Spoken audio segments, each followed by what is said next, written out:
diner was still waking up when the moment that would shake everyone's soul unfolded, quiet at first, like the calm before a storm, until a single cruel laugh cut through the air. It came from a nurse in baby blue scrubs, leaning over a frail 94-year-old man whose trembling hands wrapped around a small cup of coffee as if it were the only warmth left in his world. Her laughter echoed against the chrome counters and faded vinyl seats, drawing the attention of everyone inside, including the three leather-clad men who had just stepped through the door, men wearing the unmistakable patch of the Hells Angels.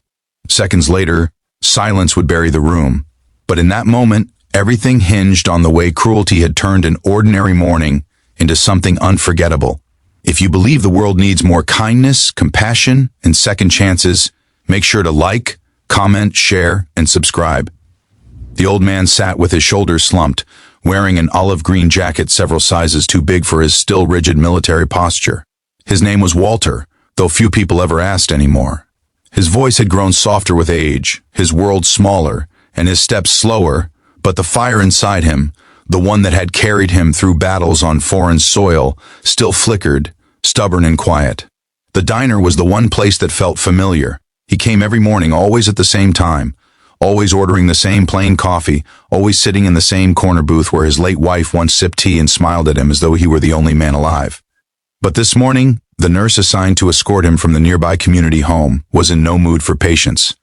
She tapped her nails against the table, sighing loudly, making it clear she had better things to do. Her voice was sharp, slicing through Walter's slow attempts to recall simple words. She mocked the way he repeated himself, teased him for forgetting where he placed his cane, and rolled her eyes every time he stuttered. She spoke loudly enough for others to hear, perhaps hoping someone would laugh with her, perhaps believing no one cared about the dignity of a man as old and fragile as Walter. Yet someone cared. The Hells Angels weren't there for trouble that morning. They were simply travelers grabbing breakfast on a long ride, dust still settling on their boots. But the moment they entered, the leader of the trio, a broad-shouldered man with a deep, unreadable stare, picked up on the tension. He watched the nurse lean close to Walter's face, her words coated in mockery, her smirk widening each time the old man winced but said nothing in his own defense. Walter had seen a lifetime of storms, but even he could only weather so much. The leader stepped closer, not aggressively, but with the kind of presence that filled the air like distant thunder. The other patrons fell silent, sensing a shift. The nurse froze mid-sentence, her cruel grin faltering.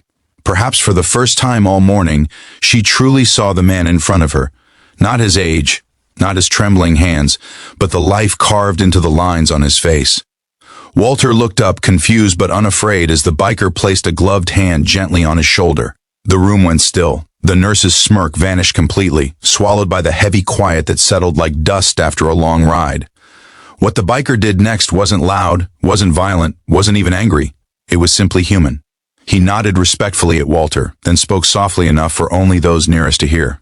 Though his words weren't quoted, the message was clear from the way Walter's eyes widened with surprise, then softened with gratitude. The biker recognized him, not personally but universally. He saw the veteran, the soldier, the man who had once stood in harm's way so that strangers could live in peace. Walter tried to straighten his posture, pride flickering like a dying flame being coaxed back to life. The nurse shifted uncomfortably, folding her arms as if bracing herself against judgment. She knew she had crossed a line. The silence wasn't just the absence of noise, it was a mirror that forced her to see herself clearly, and the reflection wasn't kind. In that heavy stillness, the biker reached into his jacket and placed a small worn patch on the table, a patch faded by sun and time. Walter stared at it, recognizing the symbol, one he had fought alongside in distant lands on the uniforms of men who never came home. For a moment, the years fell away. He wasn't a frail old man in a diner. He was a soldier again, remembered. The nurse's face softened with something like guilt, or maybe realization. She had mocked a man whose courage she would never fully comprehend. She had belittled someone who had survived landscapes she could never imagine, who had earned every wrinkle, every tremor, every breath he still managed to draw.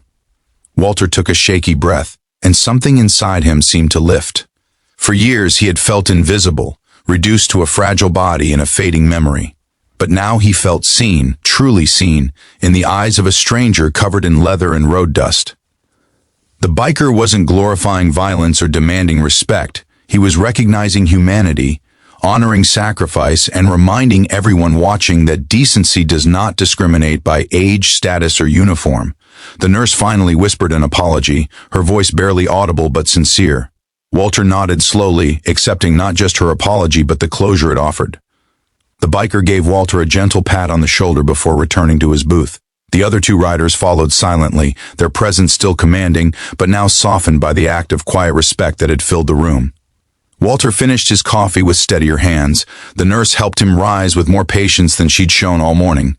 As they left the diner, the Hells Angels watched with calm expressions, nodding respectfully at the veteran who walked, a little taller than he had when the day began. Some moments don't need applause or cameras or grand speeches. Some moments live in the silence that follows kindness, the kind of silence that fills a room and lingers in the heart long after the doors close behind those who shared it. If this story touched your heart even a little, please like, comment, share, and subscribe. It helps more people find stories that remind us of the goodness still left in the world. Before you go, comment below, what did this story mean to you personally?